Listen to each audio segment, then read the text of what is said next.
Hello, this is May Hansen with Common Sense Parenting. Today, I would like to talk about your child's sleep routine, or what I like to call sleep hygiene. In order to do that, the first thing we need to discuss is how much sleep does my child actually need?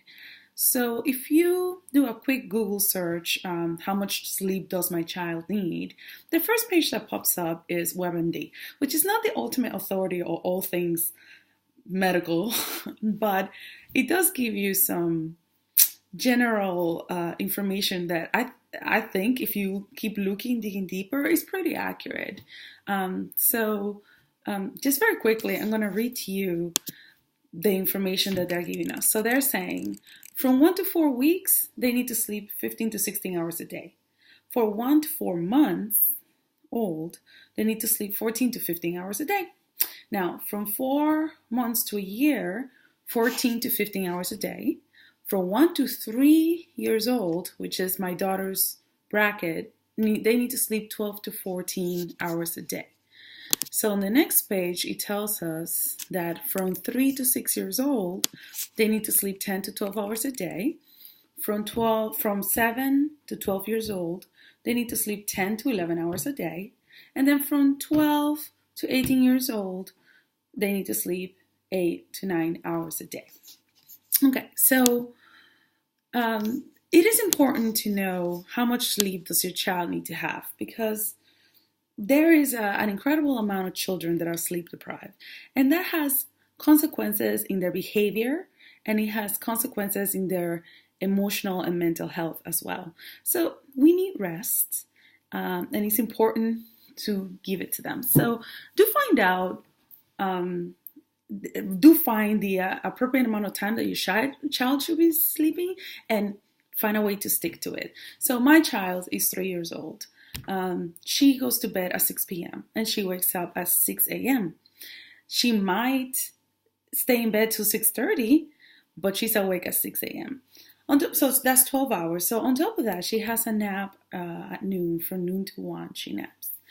When she misses her nap, or when she goes to bed at 7 or 7:30 because the cousins were over and she was having fun, the next day you can definitely see a correlation between the time she missed of sleep and her behavior. You find her that she's very hyper, and she's not necessarily very obedient on that day because she needs to go to bed. So when that happens, then I put her to bed the next day. Instead of for a nap at 12, I put her to bed at 11. And then she has a 2-hour nap in order to compensate for that lack of sleep. And it helps a lot.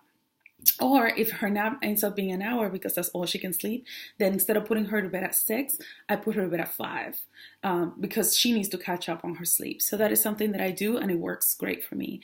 Something else that I noticed with my daughter, which she misses her sleep, and I also noticed that on myself, is that there's this need to eat. There's this sense of hunger, but it's not really hunger. We're tired, and we're confusing that brain signal as hunger. So that is something interesting that you can look at, pay attention to your own signals or your child's signals of like a possible correlation between hunger and tiredness. And maybe there is something there that will be really easy to address. Okay, so now let's talk about sleep hygiene. When I talk about sleep hygiene, I'm talking about a process that happens consistently every day that helps your child know it's time to sleep and helps him or her do so successfully. So in order to have a good sleep hygiene, you need to have a set routine. So for me is I serve dinner at 5:30. We all eat dinner together. After dinner, Hannah gets to say good night to everybody. Then we go upstairs, we go potty, we take a bath, we change into our PJs, we brush our teeth, we go in her room, she picks out a book, we read the book, we pray, hugs and kisses, good night. That is my bedtime routine, and it's consistent every single day. Around 5:30, when I'm around 5, when I'm getting food ready to eat at 5:30, the house is settling down. Everybody's sitting down, watching TV. There's not people coming and going. There's it's not even that bright. We only have like a few lights on because we want to signal that to her little brain that it is time to go to bed. So we're preparing her to do so. We don't ask her to like go play and go run, and we do activities that are calm.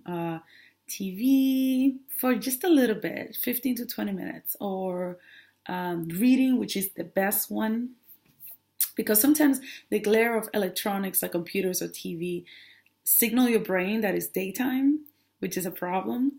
So TV is not like the most recommended thing, but in the case of my daughter, she doesn't have the attention span or the desire to watch that much TV. So it is really just it's making her sit still for 15 minutes and enjoy this little bit of Sesame Street with Dada while mom makes dinner. So that helps her calm down. It doesn't work for all children, but that's what works for my child.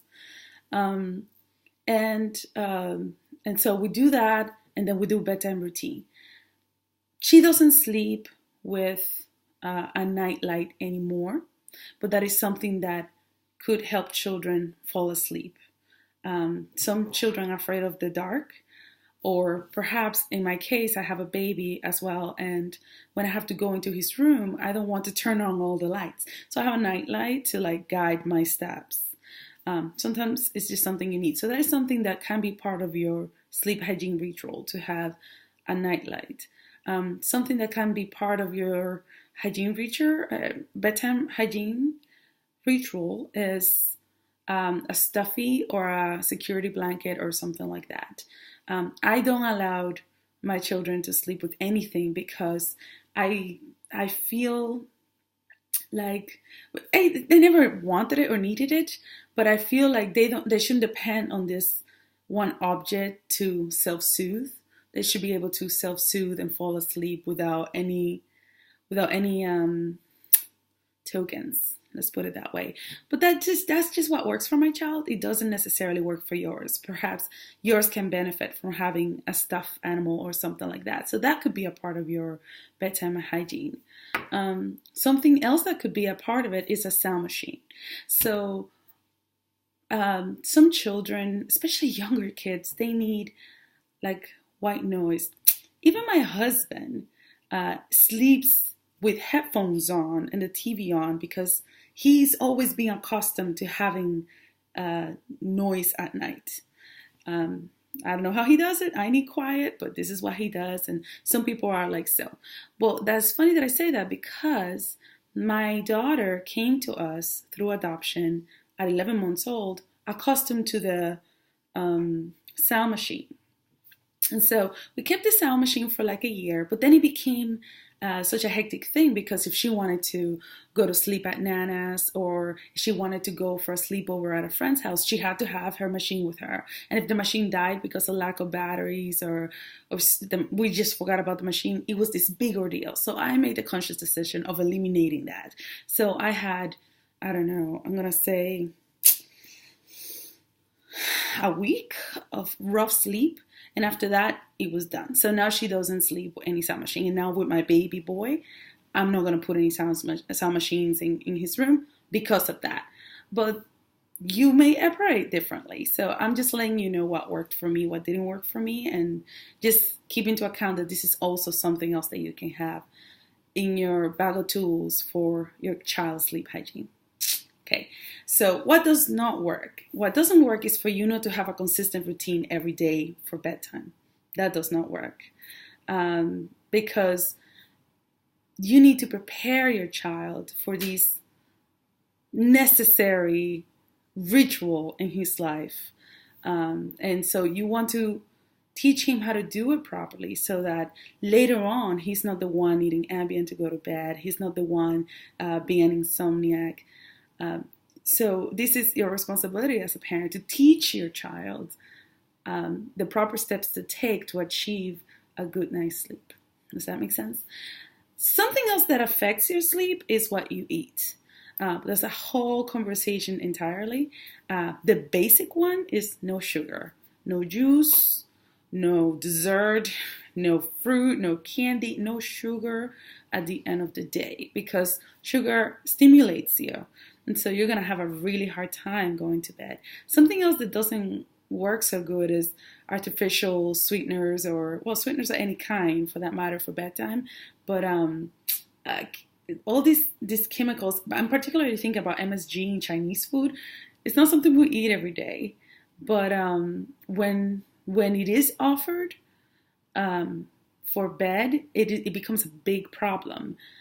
Sometimes there's MSG in Chinese food, even when you request specifically no MSG, they still put it in because that's what they do.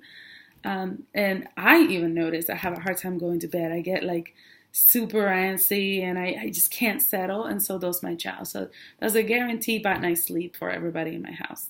So food is it's another factor that affects your sleep. Anyway, so these are just quick pointers. I hope that is helpful to you. It just at least it will help you examine your sleep hygiene, your own personal sleep hygiene, and your child's sleep hygiene, and see what works, what doesn't work for you. Are you happy and content with the way that your child is going to bed? Is there any fighting about going to bed? Is he or she having a hard time going to bed? So these are things that need to be addressed now before the child gets older and it becomes more difficult. So that's it. This is up for discussion. So don't forget to comment below and let's grow together. Bye.